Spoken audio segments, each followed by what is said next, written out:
চট্টগ্রাম বিশ্ববিদ্যালয় থেকে যুক্ত হয়েছেন সহকর্মী আব্দুল্লাহ রাকিব। রাকিব, ১৪৪ ধারা জারির পর বিশ্ববিদ্যালয় এবং আশেপাশের এলাকার সবশেষ পরিস্থিতি কি?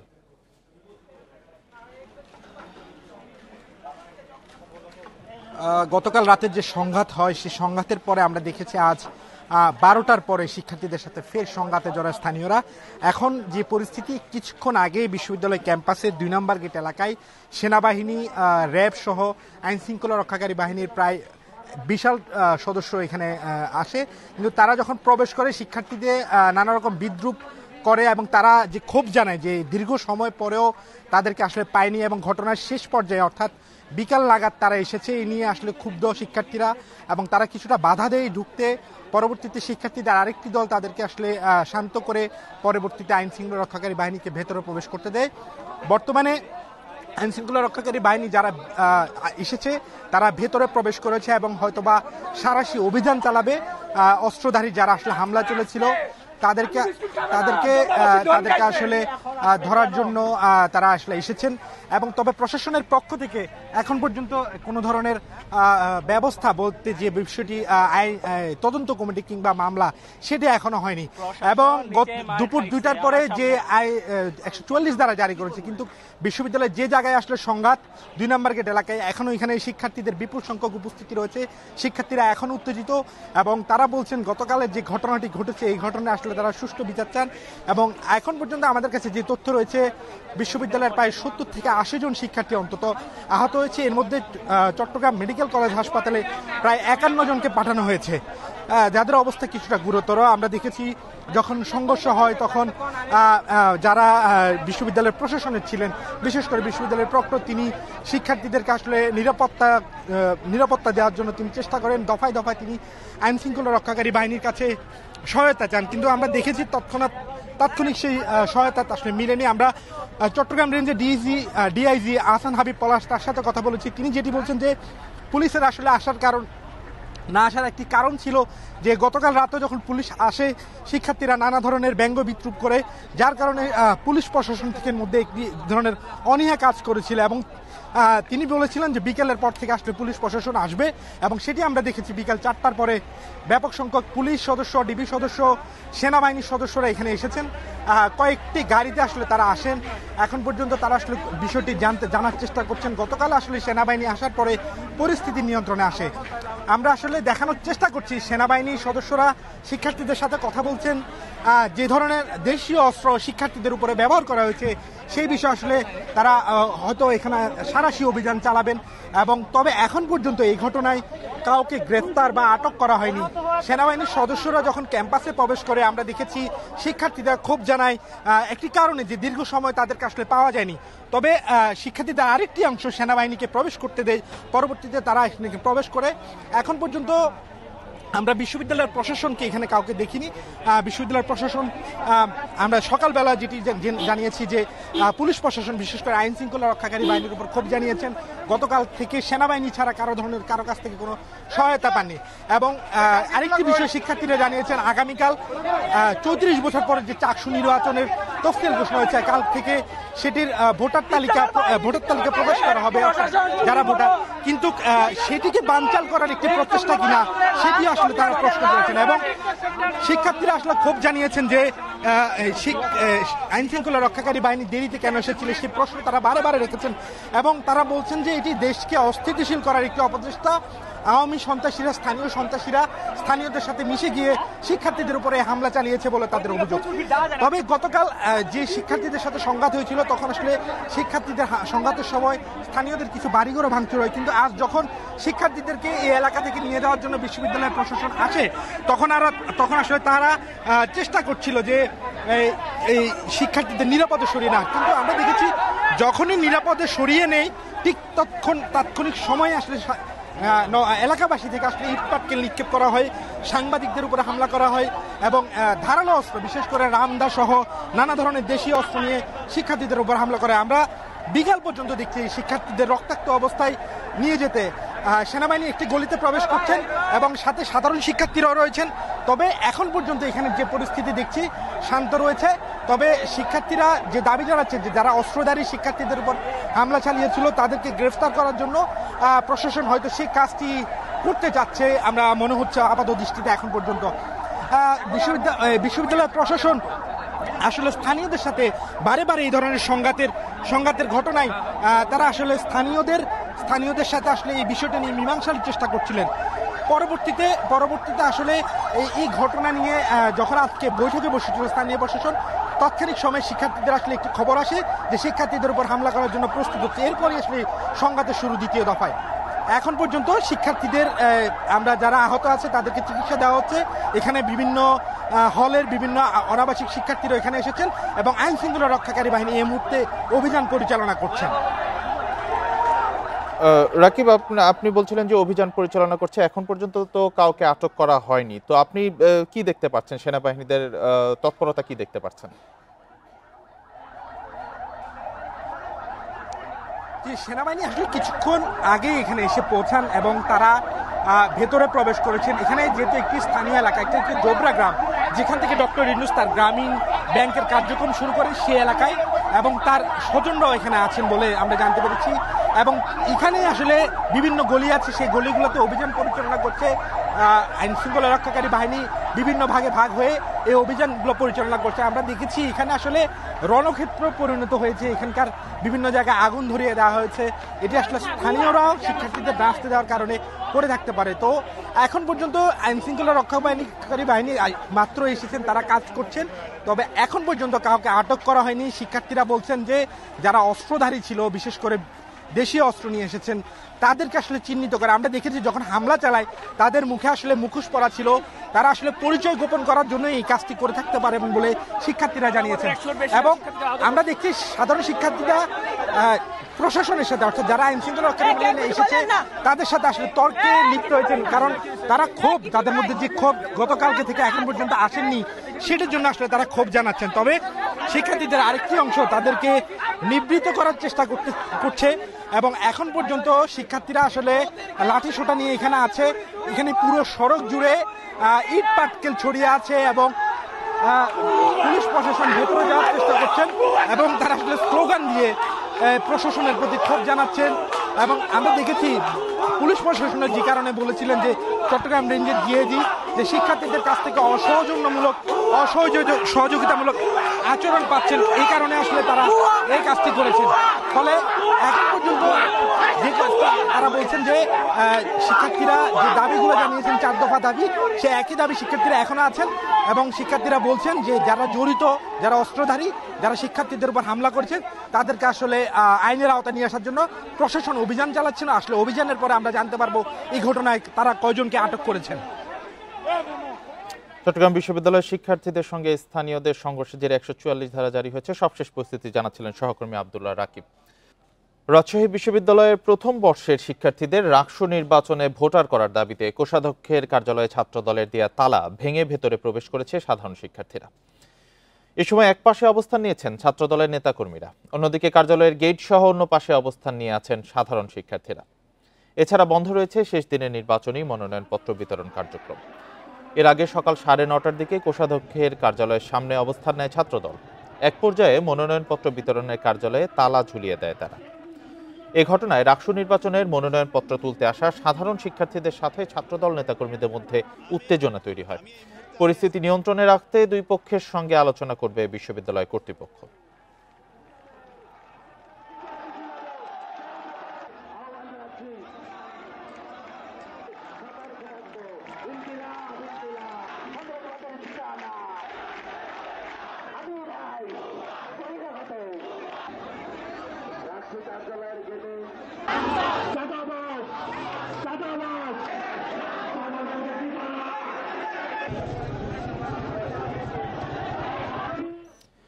এ নিয়ে আরো জানাতে রাজশাহী থেকে যুক্ত হয়েছেন সহকর্মী আহসান হাবিব অপু। আহসান, ক্যাম্পাসের পরিস্থিতি এখন কেমন?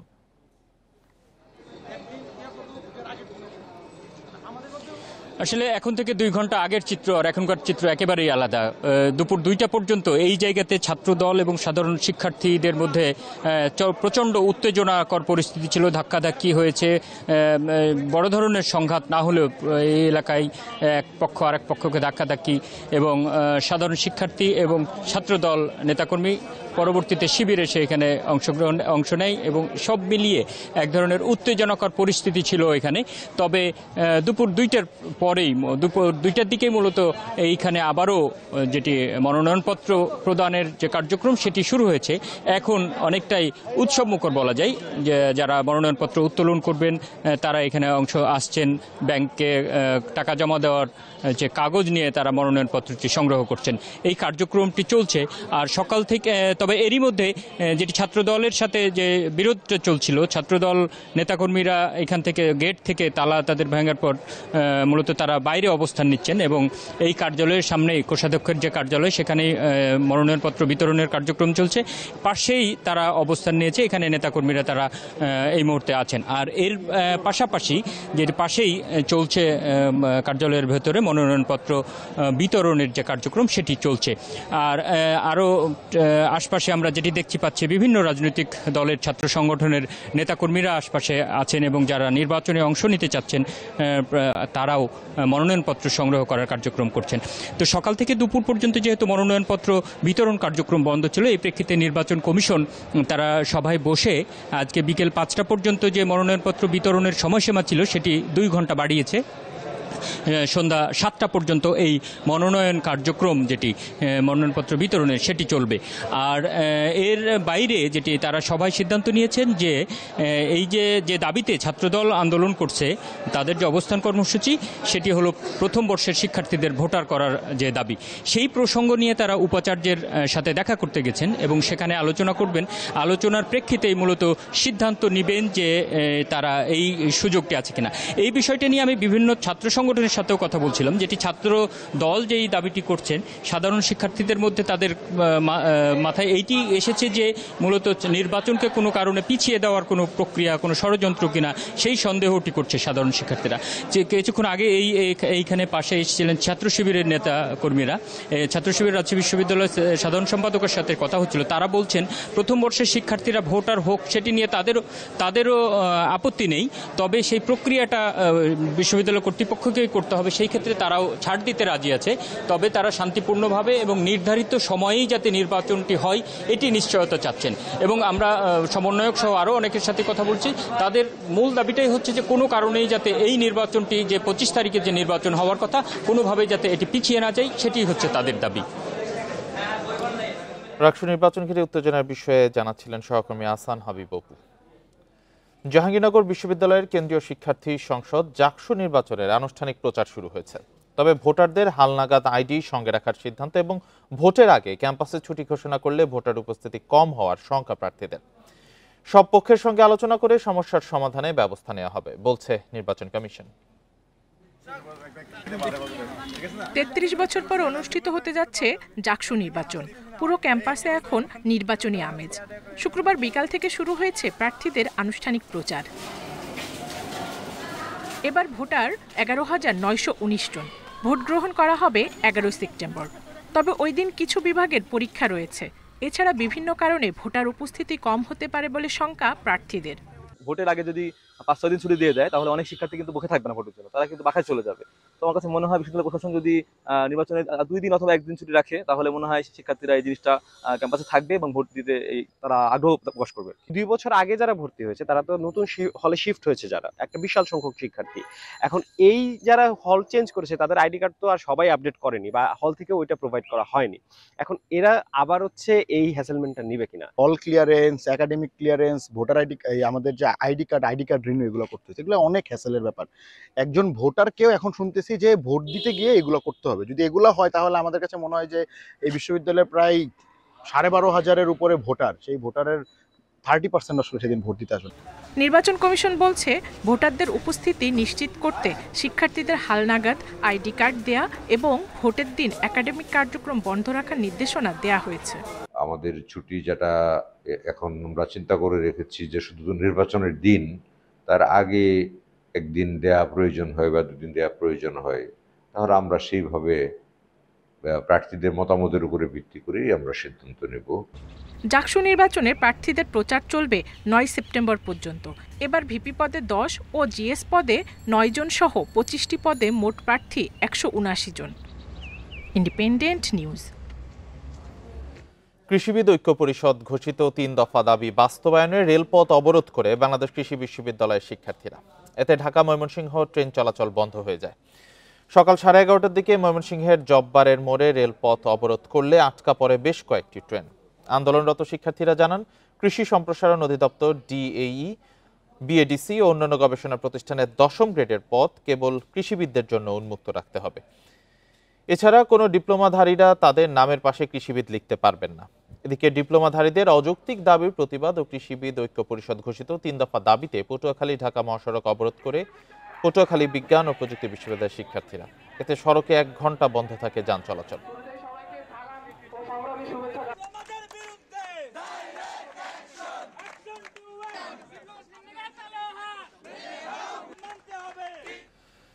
সিরাজগঞ্জের শাহজাদপুরে ওয়ার্ড বিএনপি নেতাদের বিরুদ্ধে চাঁদাবাজি ও অফিসে ভাঙচুরের অভিযোগে মহাসড়ক অবরোধ করে বিক্ষোভ করেছে বাঘাবাড়ি ট্যাঙ্ক লরি শ্রমিক ইউনিয়ন। সকালে 2 ঘন্টা বগুড়া নগরবাড়ি মহাসড়ক অবরোধ করে তারা। ট্যাঙ্ক লরি শ্রমিক ইউনিয়নের সভাপতি জানান, শাহজাদপুর উপজেলার পোতাজিয়া ইউনিয়নের 3 নম্বর ওয়ার্ড বিএনপি নেতারা চাঁদা দাবি করে আসছিল। শনিবার রাতে বাঘাবাড়িতে ইউনিয়ন অফিসে হামলা চালানো হয়। এই ঘটনায় জড়িতদের বহিষ্কারের দাবিতে সড়ক অবরোধ করেন তারা। জড়িতদের বিরুদ্ধে ব্যবস্থা না নিলে সারা দেশে ধর্মঘটের হুঁশিয়ারি তাদের।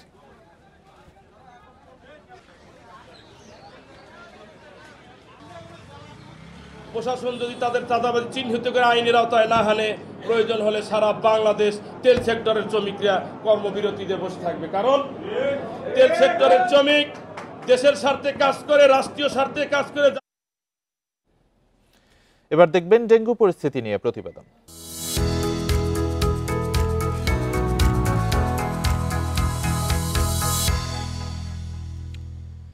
এবছর ডেঙ্গু আক্রান্তদের মধ্যে সেরোটাইপ 2 এবং 3 দুটি ধরনই মিলেছে।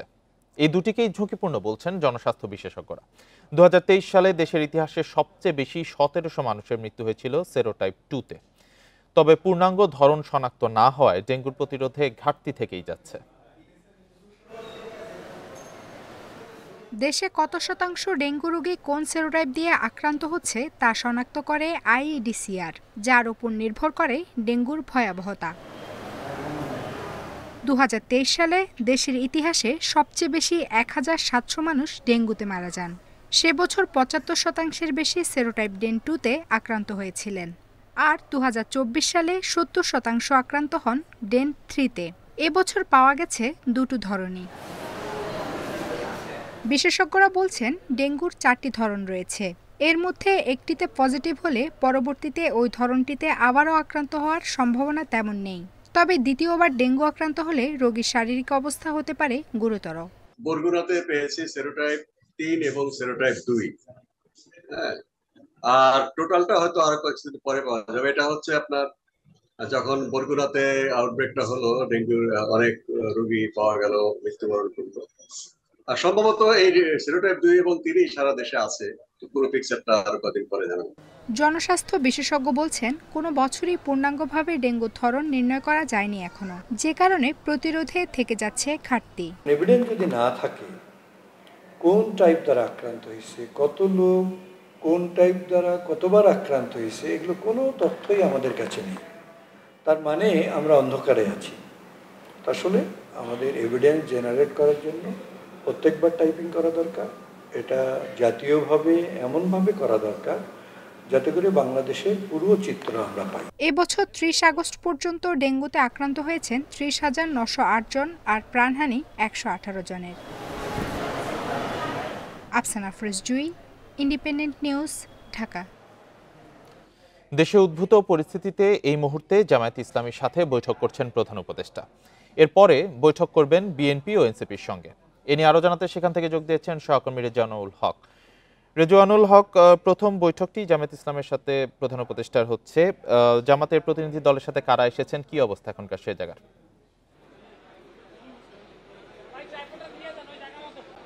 দেখুন, এই যে বৈঠকটি হচ্ছে দেশের রাজনৈতিক পরিস্থিতি এবং সামনে ত্রয়োদশ জাতীয় নির্বাচনের যে প্রেক্ষাপট কিংবা চলমান রাজনীতি, এই বিষয়েই আসলে কথা বলার জন্য প্রধান উপদেষ্টা ডক্টর মোহাম্মদ ইউনূস প্রধান রাজনৈতিক দল তিনটিকে আসলে বৈঠকের জন্য ডেকেছেন।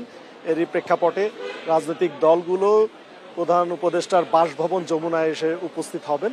এর মধ্যে আপনাকে বলে রাখি যে একটি রাজনৈতিক দল তাদের যে বৈঠক, নির্ধারিত বৈঠক, সেটি রিশিডিউল করেছে। বিকেল ৩টার সময় বিএনপির সাথে বৈঠক হওয়ার কথা ছিল, সেটা রিশিডিউল করে 7:30টায় নিয়ে যাওয়া হয়েছে। এরই প্রেক্ষিতে 4:30টায় যে বৈঠকটি হওয়ার কথা জামায়াতের সাথে, সেই জামায়াতের প্রতিনিধি দল কিছুক্ষণ আগে এসে পৌঁছেছে। আমরা যতটুকু জানতে পেরেছি 4:17তে 2টি গাড়িতে করে জামায়াতের প্রতিনিধি দল, জামায়াতের নায়েবে আমির আব্দুল্লাহ তাহেরের নেতৃত্বে এখানে জামায়াতের প্রতিনিধি দল এসে উপস্থিত হয়েছেন। তারা বৈঠক করবেন।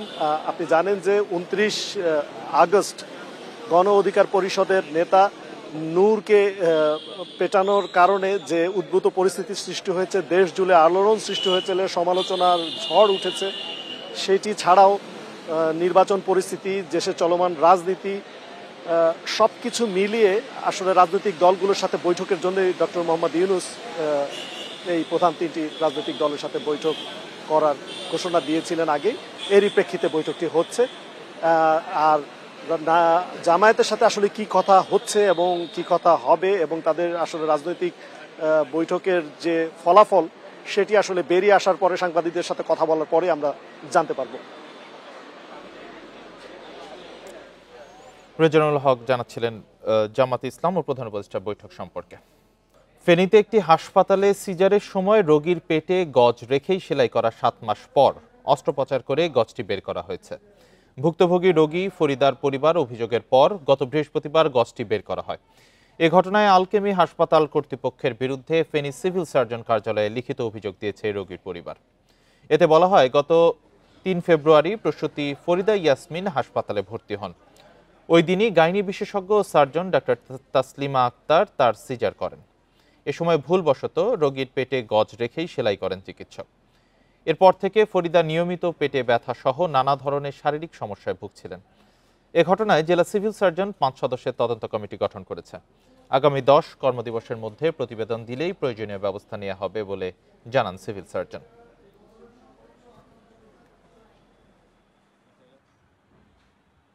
ডক্টর তাসনিমা সিজার করার সময় একটা গজ কাপড় পেটে রেখে দিয়েছিল, তখন এটা রেখে সেলাই করে দিয়েছিল। 2টা মাস আমি ঘরে ঠিক মতো ঘুমাইতে পারতেছি না। আমার বাপকে নিয়ে এই হাসপাতাল সব কিছু ডাক্তার, এই ডাক্তার সব ডাক্তার দৌড়াদৌড়ি করতেছি। আমরা ইতিমধ্যে একটা 5 সদস্যের তদন্ত কমিটি গঠন করে দিয়েছি, যাদেরকে আমরা 10 কর্মদিবসের মধ্যে তদন্ত রিপোর্ট দিতে বলেছি। তদন্ত রিপোর্ট অনুযায়ী আমরা আইনগত ব্যবস্থা গ্রহণ করব। নেত্রকোনায় পূর্ব বিরোধের জেরে হামলায় সাবেক ইউনিয়ন পরিষদের সদস্য সহ 2 জন নিহত হয়েছেন। আহত হয়েছেন আরও একজন। শনিবার রাতে মৌগাতি ইউনিয়নের জামাটি গ্রামে এই ঘটনা ঘটে। পুলিশ জানিয়েছে, সাবেক ইউপি মেম্বার ও স্থানীয় ওয়ার্ড বিএনপি নেতা দুজাহান মিয়ার সঙ্গে একই এলাকার আমজাদ মিয়ার জমি নিয়ে দীর্ঘদিন ধরে বিরোধ ছিল।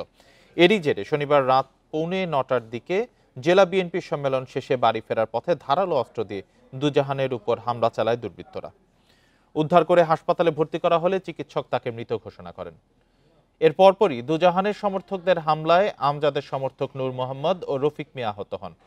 তাদের হাসপাতালে নেওয়া হলে নূর মোহাম্মদকে মৃত ঘোষণা করেন চিকিৎসক। বিস্তারকে কেন্দ্র করে তাদের মূলত ঘটনার সূত্রপাত। এর পরবর্তীতে আরো জমি সংক্রান্ত এবং টাকা এইসব বিষয় অ্যাড হয়েছে আর কি। তো এটা এখানে আসলাম আমরা, গত রাত্রি আমরা পর্যাপ্ত পরিমাণে আইনশৃঙ্খলা বাহিনীর সদস্য মোতায়েন করেছি। লক্ষ্মীপুরের রায়পুরে এক তরুণীকে তুলে নিয়ে 7 দিন আটকে রেখে ধর্ষণের অভিযোগ উঠেছে। শনিবার রাতে ভুক্তভোগী তরুণী বাদী হয়ে 3 জনকে আসামি করে নারী ও শিশু নির্যাতন দমন আইনে মামলা করেছেন। পুলিশ জানিয়েছে, মামলার পর থেকে পলাতক রয়েছে প্রধান অভিযুক্ত জয়কুড়ি সহ অন্যরা। তাদের গ্রেপ্তারে অভিযান চলছে। এছাড়া ভুক্তভোগী তরুণীকে উদ্ধার করে সদর হাসপাতালে শারীরিক পরীক্ষা নিরীক্ষার জন্য পাঠানো হয়েছে। এর আগে 25 আগস্ট সন্ধ্যায় বাসার সামনে থেকে ওই তরুণীকে মাইক্রোবাসে তুলে অজ্ঞাত স্থানে নিয়ে যায় অভিযুক্তরা। পরে শহরের পূর্বলাজ গ্রামের একটি বাসায় 7 দিন আটকে রেখে শারীরিক নির্যাতন ও ধর্ষণ করেন জয়কুড়ি। পরবর্তীতে শনিবার শহরে মৎস্য প্রজনন ও প্রশিক্ষণ কেন্দ্রের সামনে অসুস্থ অবস্থায় তাকে ফেলে পালিয়ে যায় অভিযুক্তরা।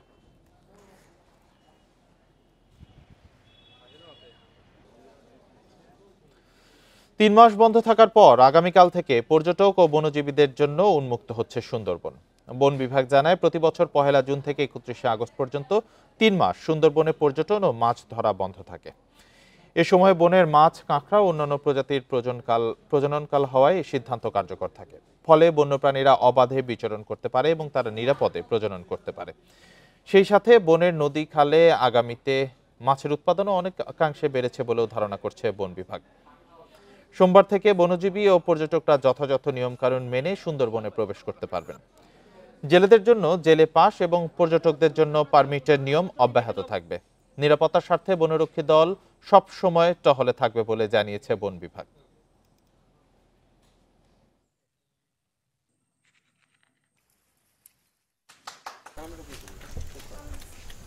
যদিও এর মধ্যে কিছু চুরি করে মাছ ধরার প্রবণতা আমরা খেয়াল করেছি, আমরা সাথে সাথে আইনগত ব্যবস্থা নিয়েছি। হরিণ শিকারীর ফাঁদও আমরা উদ্ধার করেছি, আর হরিণ শিকারীকে আমরা গ্রেপ্তার করেছি। তো তারপরে ওভারঅল কিন্তু এই সময়টা সুন্দরবন শান্ত ছিল এবং সুন্দরবনে বন্য প্রাণীরা কিন্তু অবাধে বিচরণ করেছে। নাটোরে চোর সন্দেহে গণপিটুনিতে একজন নিহত হয়েছেন। শনিবার রাতে দীঘাপতিয়া ইউনিয়নের নেপাল দিঘি গ্রামে এই ঘটনা ঘটে। নিহত নবীর আলী রাজশাহীর বাঘা উপজেলার বাসিন্দা। এলাকাবাসীর দাবি, গত রাতে নেপাল দিঘি গ্রামের একটি বাড়িতে চুরি করতে যান নবীর আলী। এ সময় বাড়ির সদস্যদের চিৎকারে আশেপাশে সবাই জড়ো হয়ে তাকে আটক করে গণপিটুনি দেয়। এতে ঘটনাস্থলেই তার মৃত্যু হয়। পুলিশ জানিয়েছে, খবর পেয়ে একটি মাদ্রাসার পাশ থেকে মরদেহ উদ্ধার করে ময়নাতদন্তের জন্য হাসপাতাল মর্গে পাঠানো হয়। নবীর আলীকে হত্যার কারণ জানতে তদন্ত শুরু করেছে পুলিশ।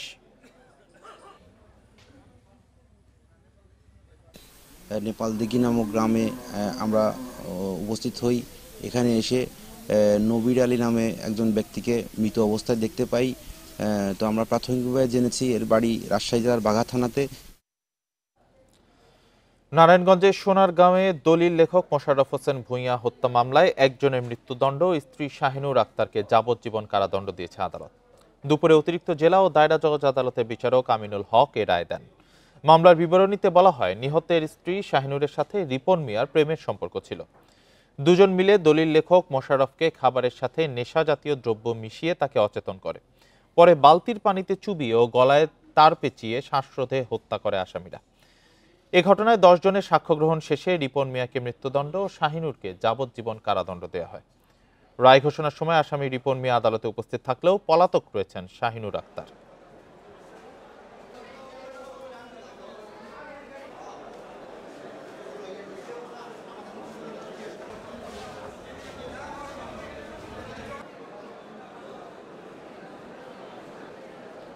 ফরিদপুর জেলা সাব রেজিস্ট্রার কার্যালয়ে প্রকাশ্যে ঘুষ নেওয়ার অভিযোগ উঠেছে কর্মচারীর বিরুদ্ধে।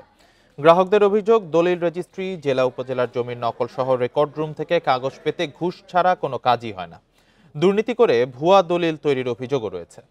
এ সংক্রান্ত ভিডিও সামাজিক মাধ্যমে ছড়িয়ে পড়ার পর ব্যবস্থা নেওয়ার আশ্বাস দিয়েছেন কর্মকর্তারা। ভাইরাল হওয়া ভিডিওতে প্রকাশ্যেই টাকা নিতে দেখা যায় মোহাম্মদ মাসুদ আলী মোল্লাকে।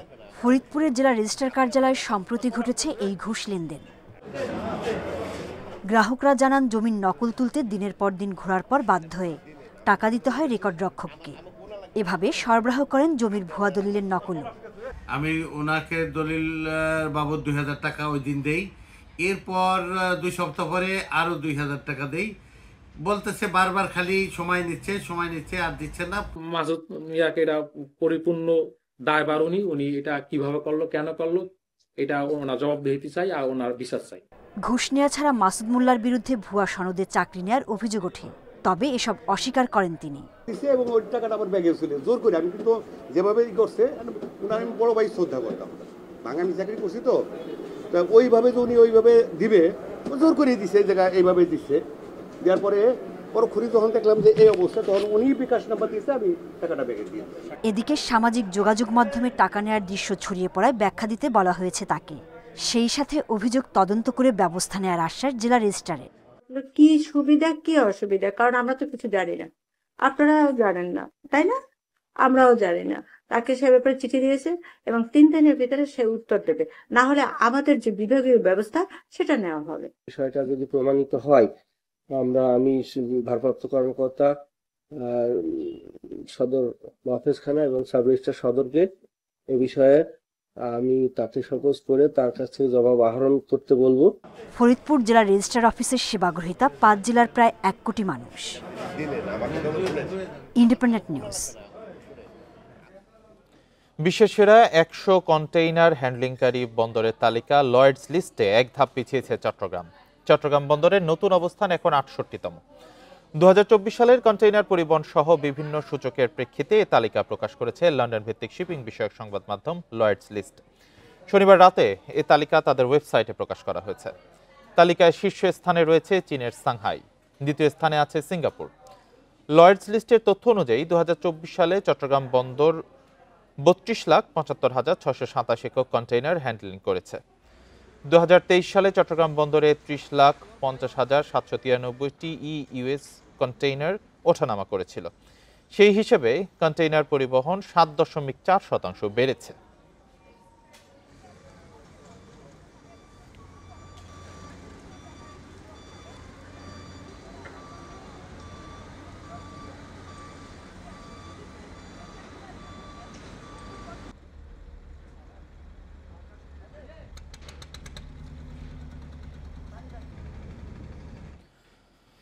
চার দফা দাবিতে দেশের বিভিন্ন স্থানে কর্মবিরতি পালন করেছে পল্লী বিদ্যুতের কর্মকর্তা ও কর্মচারীরা।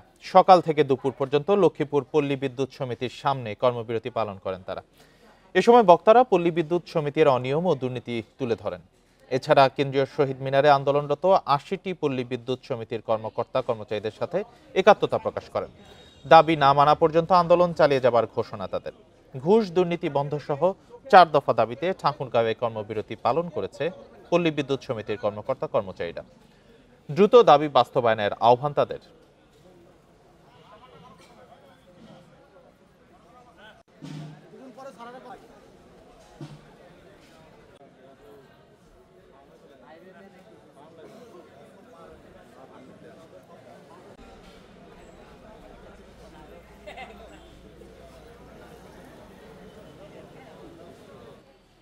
আশুলিয়ায় র্যাব পরিচয়ে ডাকাতির চেষ্টাকালে 4 জনকে গ্রেপ্তার করেছে গোয়েন্দা পুলিশ।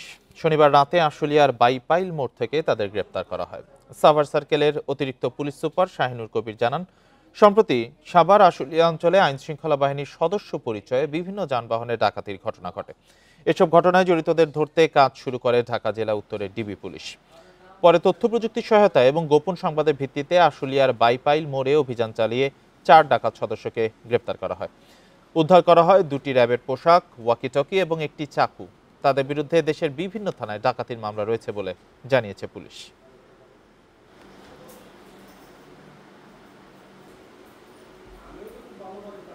তাদের বিরুদ্ধে একাধিক মামলা রয়েছে এবং তারা বিভিন্ন জেলা থেকে এসে এই এলাকাতে অস্থিতিশীল করার জন্য বিশেষ করে র্যাবের পরিচয় দিয়ে যেটা করছিল সেটা আমার মনে হয় যে বন্ধ হয়ে আসবে। আর এই ছিল এখনকার সংবাদে। ইন্ডিপেন্ডেন্ট টেলিভিশনের সব খবর আরো বিস্তারিত জানতে চোখ রাখুন ফেসবুক, ইউটিউব, এক্সে। এতক্ষণ যারা সাথে ছিলেন ধন্যবাদ সবাইকে। আমন্ত্রণ আমাদের পরের আয়োজন।